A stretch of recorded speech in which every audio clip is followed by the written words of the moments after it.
not get that in Did you get it? I couldn't get up. Oh, yeah. I matched your dress! Yeah. Okay, and we're off. Hi friends, welcome back to my channel. My name is Sabs and I love all things fashion and handbags. We have a bit of a different background today. It's because I'm literally in transit on my way to my birthday trip, but I just wanted to get out this birthday vlog for you guys because it is a really exciting one and I cannot wait to share it with you guys and hear your thoughts. I wanted to document the whole process of how I planned, prepared, and executed this 90s themed birthday party. I wanted to make this into somewhat of a tutorial on how to host a theme party because when I first thought of this idea, I felt quite anxious and panicked and quite frankly thought I was in over my head, but thankfully I pulled it off and here I am to tell you if I can do it, so can you. So I am not the biggest fan of hosting birthday parties. It comes with the burden of not only hosting but making sure it's a memorable night for everyone, making sure it's engaging and fun enough and everyone has enough food and drinks and entertainment, etc. To complicate things further, when you add a theme on top of everything else, then you're worrying about did you include enough decor? Does the theme shine through? Does it look like a half-baked idea? Or is it executed well? I decided this is a big birthday for me and I was born in the late 90s, but that's not the same thing as being a 90s kid and actually getting to experience this era. So I wanted to throw this party full of 90s fun and fashion and nostalgia. And as someone who loves to get dressed up, you know I had to make it a red carpet event because that just makes it so much more special and memorable. So I broke the process of planning and executing this whole party into 10 steps. Step number 1. Invite everyone well in advance so people can prep for the theme ahead of time. We are all adulting, we are busy, our lives are pretty complicated and we have different schedules, so the least you could do is give everyone a good heads up so then you can make sure all your favorite people and all the special people in your life can attend on your special day. Even if you still don't fully know your theme, invite people first. I actually didn't know what theme I wanted to settle on at first. All I knew was that there was going to be a theme. I drafted an invite, sent it to everyone, and at the end I said the theme will be announced soon. Step 2. Make a clear vision board or inspo photo and send it to your guests. Initially, I was worried that the theme might make it difficult for my guests to find their outfits, so I created a sort of vision board of what I mean by a 90s red carpet party. About a week after I sent out my invite, I settled on my theme. I got to work on Pinterest saving pins and getting all my ideas sorted, edited a quick scrapbook style collage of all the looks I thought would help my guests get ready for my party. Here it is.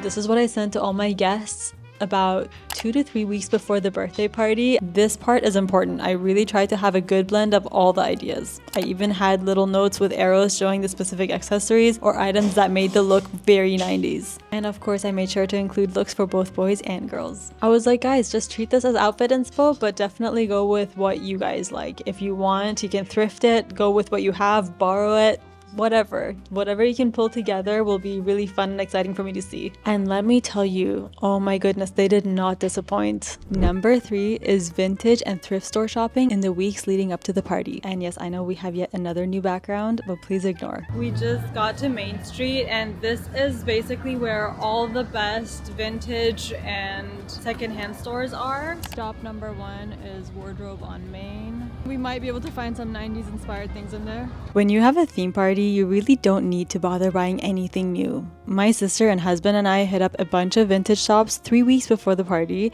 I'm not exaggerating. Within 2 hours, we had all our items and accessories that we needed for our looks. It's perfect. This accessory is so good. You gotta accessorize to fit the 90s vibe. I found this one. It's really cute. It's also fit. Stop it. Looks good. Thank you. Okay, let's go. In terms of accessories, this was a successful trip, but we did not get any glasses. I wanted some 90s style little glasses, either rectangular ones or round ones. Let's show her. Yeah. This is spot number 3, C'est la vie. This is 2. It's just number 2. Whoa, fur coats.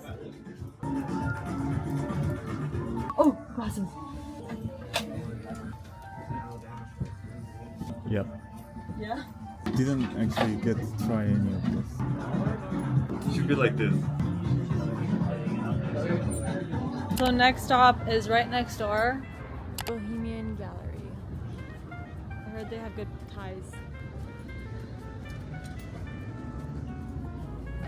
Whoa. If we ever had a 70s or 80s, oh, theme party, this would be perfect. This is definitely That is so fun. go. So it's peak Phoebe buffet. Very Phoebe buffet. Oh wow. Yeah, Look no. at it! It's already coming together. It's perfect. Yeah. Is he Zorro? It doesn't fit. I need a whip. Stop. Oh my god. Oh my god. It looks great though. It's the stronger prescription than mine. Oh, 진짜? Yeah, it's way But how is it so thin though? how does it look? It looks cool. Really? Yeah. Too bad it's prescription. Whatever, dude. I'm gonna be wearing contacts for the party. Hi, Pico.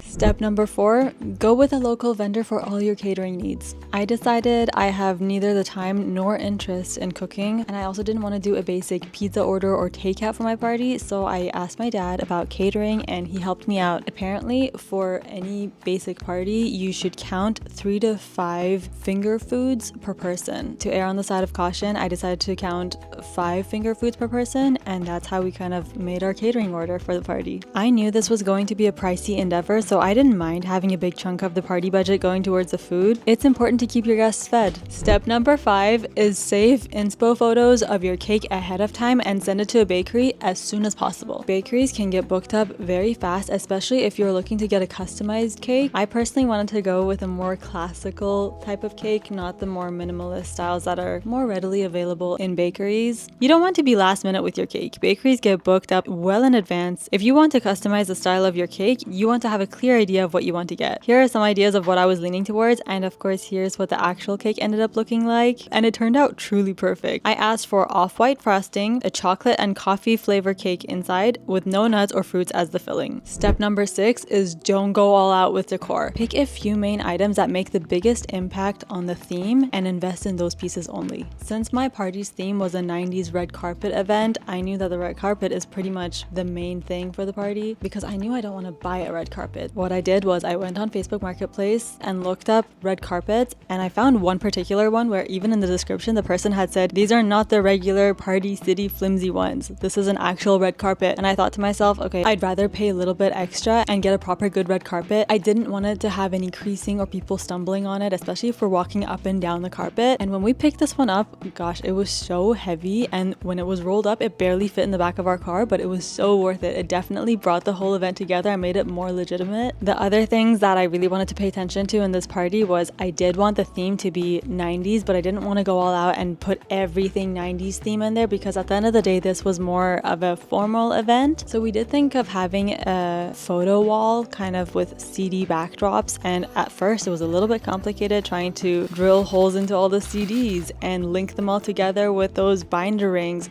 but eventually the whole thing came together and looked so nice. Aside from that, one more thing that we did was just to create a bit more of a vibey experience at the party. We put a little projector on the dinner table and it was just projected onto the white wall, and that was kind of a vibe. I don't know, I just felt like the whole projector aesthetic was kind of a more vintage and retro experience than if I just had like a TV on or something. Step number 7 is think of 3 to 4 engaging and fun activities / party games for your party. I have to 100% credit my sister for coming up with the games for my party because I did not even know of these games. She just did a bunch of research and used her creativity to come up with these games. So our first game was guess my age in my childhood photos. I rounded up 10 photos, all under the age of 14. I put them all there and I had sticky notes and a bunch of pens beside them, so everyone had to gather around, get their papers, and look at all the photos. Of course they were out of order, but they had to guess my age in each specific photo, and that's always kind of a fun interactive game because everyone gets to talk and chat amongst themselves. And of course, if you have various friends who met you throughout different times of your life, then they have different guesses, right? So I had people who had known me from childhood, some people met me during university, high school, all these different ages. And then the second game we played was Jeopardy of Who Knows Me Best.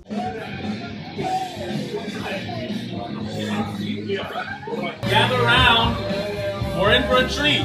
See how well you guys know the birthday girl. There's actually a lot of options out there of Jeopardy templates that people could fill out with their own information. I picked 5 different categories. I think one of them was her story. Another one was childhood, pet peeves, something else. I don't remember all the categories right now. But anyway, my point is that's always a fun game because your friends tend to get competitive. Some newer friends might actually know you a lot better than you expect. But overall, the whole experience taught me that my friends know me a lot better than I thought they did. And then the third game that we had was 90s trivia. This one particularly, it was kind of funny. So my husband decided to host this one. He kind of wanted to go all out. So he had purchased a tie. All right. And he buttoned up his shirt, put the tie on, buttoned up his jacket, and he looked like a different person. Like his outfit completely got switched up for the party. It was also very fun. My only regret with this part of the night was I had told myself that I was going to do some goodie bags, or at least some gift options so that people could draw their favorite gift from like a little bowl or something for whoever won these games. But then I kind of chickened out at the end. I deeply regret that right now because I have a lot of fun PR and things that brands send me and I really would have loved to share them. But then I thought, oh, but they're all kind of girly. What if the guys win and no one's gonna really appreciate these gifts? And don't overthink, don't doubt yourself, just go with the original idea. Anyway, that's my only regret for the night. But moving on to step number 8. Number 8 is make sure you have enough snacks and drinks. This one was a bit of a misstep for me because I had thought of the finger food being kind of the snacky bit for the whole night and I didn't think of much else past that. And that was from my inexperience of hosting. I should have thought about palate cleansers because of course party food tends to be a bit more on the greasy side. You need to have a side of veggies or fruits, something that is more of a palate cleanser than chips and popcorn and things like that. My husband ended up having to go to a supermarket, buy a bunch of berries, and they all washed it and tried to ready the whole thing. That set us behind in our schedule a little bit. So I would say hit up Costco early on. Consider the fruits, vegetables, snacks that you want to have for the party. Always err on the side of caution. Get more than you think you would need. Worst case scenario, at the end of the night, you could give some takeaway food to your friends and family. Anyway, that was another lesson learned for me. One thing I am kind of glad I did was I did make Jello shots ahead of time. I don't really know if Jello shots are exactly a 90s thing, but in my mind they were, and it was kind of a fun little thing to have on the table next to the other kind of desserts and snacks that were more legit, and this kind of thing was just more colorful and fun, which I don't know, is it more of a retro vibe? Is it not? You tell me. Step number 1 sort of goes hand in hand with the earlier step about the decor. I think having one designated photo wall or photo area is always a good idea because you don't get many opportunities in life where all your friends and loved ones are gathered together and you get to get lots of photos of them. This one, I am deeply regretful that I didn't ask everyone to gather around for one group shot. That is so silly of me. I don't know why I didn't do that, but I am glad that I did have a photo wall with a CD backdrop because lots of people stood in front of it, got really cute photos. I have lots of photos with my sister, my friends, my husband, and so at least I know now that I have everyone's photos in my phone and I'll be able to create a fun little collage. Maybe I'll try to recreate the birthday invite collage, the inspo photo that I shared to everyone. I'll try to recreate our own version of our 90s outfits for that one. And step number 10, and this one is really the most important, is have fun. I know this goes without saying, but at the end of the day, even if things don't go as planned and even if there's gonna be a lack of food, lack of drinks, some people don't show up, someone's dress gets caught or torn or whatever. If you are determined to have fun, you're not going to take anything too seriously and you're going to be able to breeze past all the issues and problems without making a big deal out of it. Honestly speaking, that has been my biggest change that I've gone through my whole life because I was kind of a control freak when I was younger. I used to feel so disappointed when things didn't go as anticipated, as planned, as I had hoped. But as I got older, as I went through my wedding season, as I got through more birthdays and such, I realized as long as everyone's happy and healthy, you can really make the best out of any scenario. So that is something that I will always remind myself and you guys. If you're hosting a party,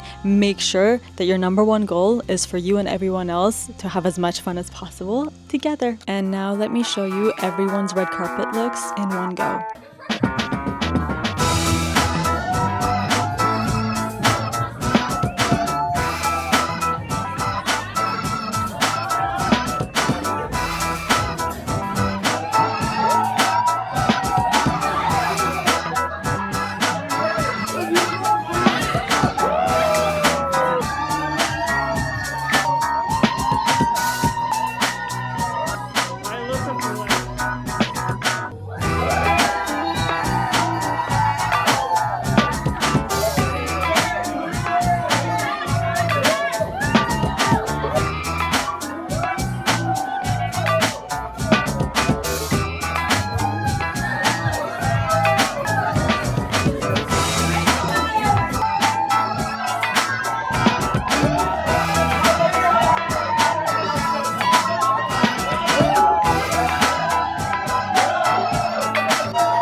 It was such a surreal moment to feel famous. I want to thank Beyonce. Alright, that was everything for my 10 steps on how to plan, prep, and execute a themed birthday party. If you are interested in similar content like this, I would love to share more hosting tips and hosting videos and vlogs with you guys in the future. I'm so grateful to have these people in my life. But anyway, let me know if you guys have hosted any of these types of themed events. Now that we've done this one, I realize it's more fun than I thought. I hope you guys enjoyed this, and I will see you guys in my next video. Bye! Where did you get? Well, I couldn't do that. I love that energy. Well, yeah, because it's like.